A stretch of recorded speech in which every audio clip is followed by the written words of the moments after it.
Hey guys, this is Eunice Mushwang. I am the author of Breaking Out of the Cycle. It's a very interesting book. It just amazes me every time I read it over and over again. It's about breaking out from certain patterns that are hindering us and limiting us to attaining certain things in our lives or things that we want to achieve in our lives.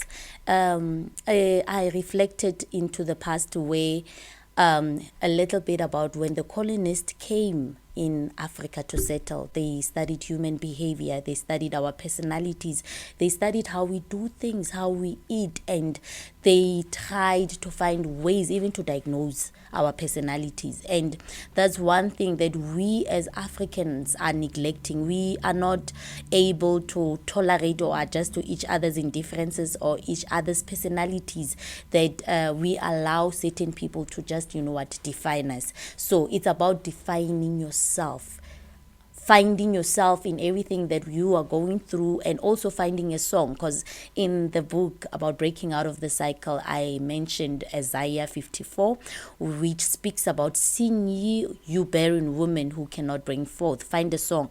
You need to find a song in the situations that you are encountering, in the struggles that you are encountering, so that you can be able to be positive. Because whenever you have a positive song that pushes you, like Hannah, she continued to believe, she prayed, she didn't allow the circumstances or the things that were said from the sides to hinder her bringing forth. And also I speak about what we regard as generational curses. We know that we encountered a lot of things during apartheid. We encountered a lot of struggles and a lot of suppression, that some of the things are the effects. Breaking out of the cycle is also speaking about breaking out from a poverty mindset, because sometimes it's not us being poor, but the mentality that we are carrying and the approach that we do when we approach life is hindering us from attaining certain things.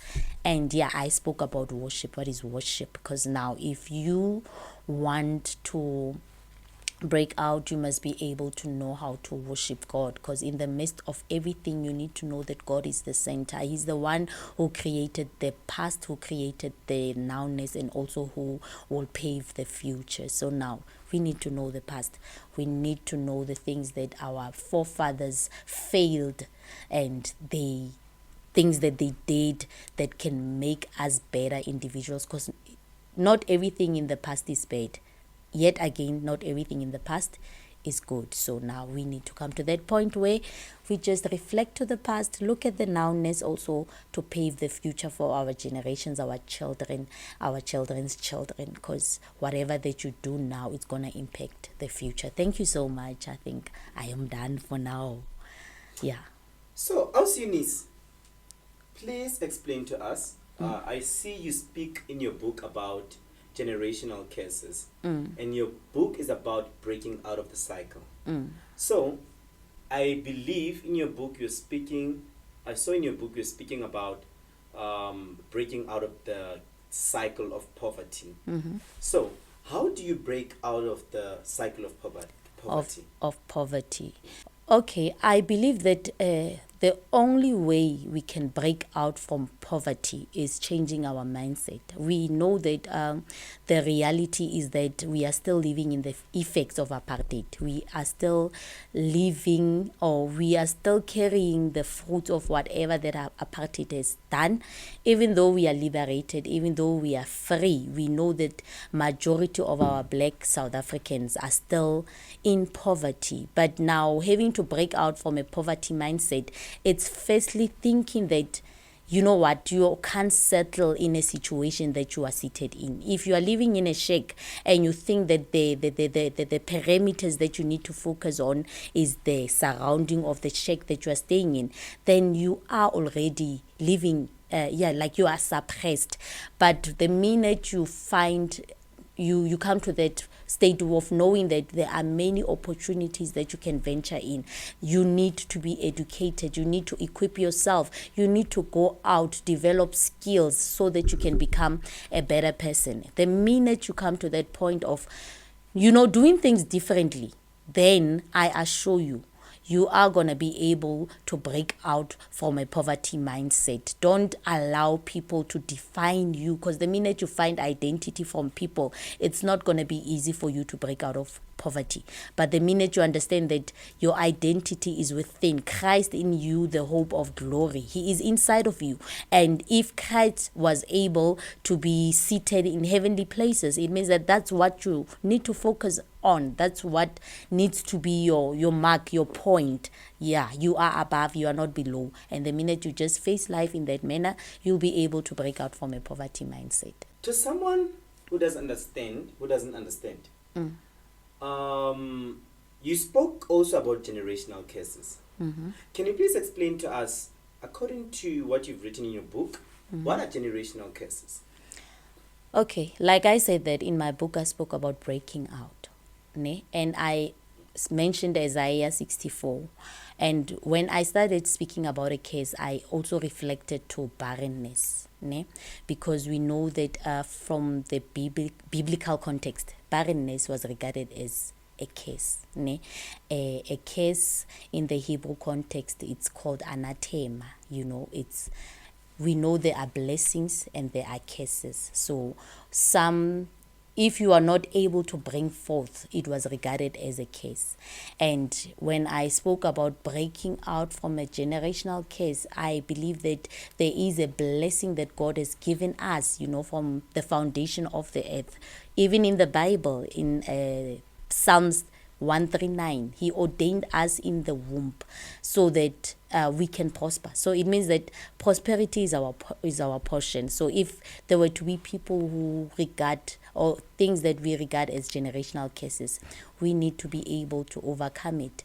I believe that it's possible to break out from a generational curse. We know generational curses, as in the family, you would hear they are not supposed to marry. It's a curse. They are cursed. But when I say break out from that cycle, you break out from that horizon and you come forth and you bring forth that which is regarded as impossible and make it possible. I might ask you something that's really personal, but I think according to, the only reason why you've written the book is because you have a story. So, tell me, what are some of the generational curses that you've had to break out of?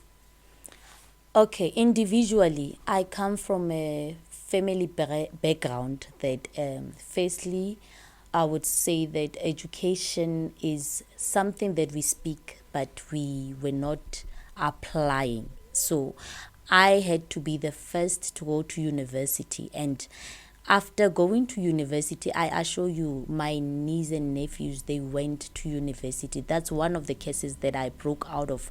Another case, as I mentioned, that mental health. I come from a family background that believes in tradition, that believes in ancestral worship.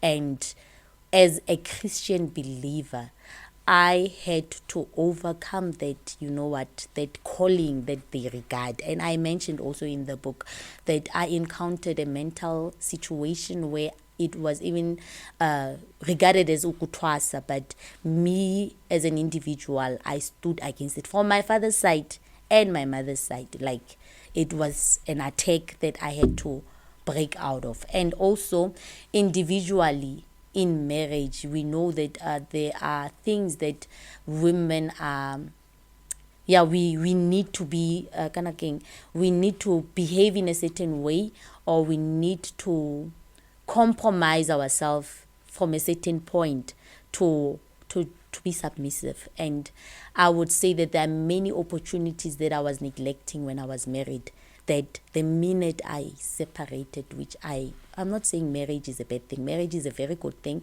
But the minute I separated with my husband, I discovered myself. I ventured in many opportunities that I've been neglecting. So, yeah, it's many things that I can talk about, which I broke out of. And they are living testimonies. And many people that know me and that watch me, they would say, wow, you made it. This one that I also have to say, like teenage pregnancy, which is something that I also address when I do community awareness. I had a child at an early age, and going to high school, there's this stigma that when you have a child, you should find a job.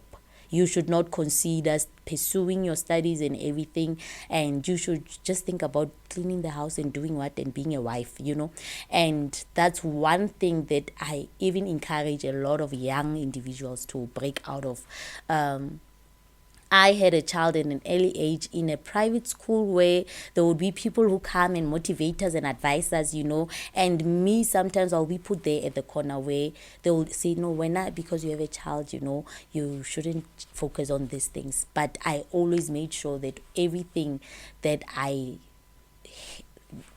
has been said as impossible, as I mentioned, is a limit. I said that I'm not going to be living in the limitation of this world, and I believe that many people got motivated. Me going to university, a lot of my friends also went to university. They attend their degrees, they are doctors, they are teachers, and that is a living testimony. Yeah, thank you.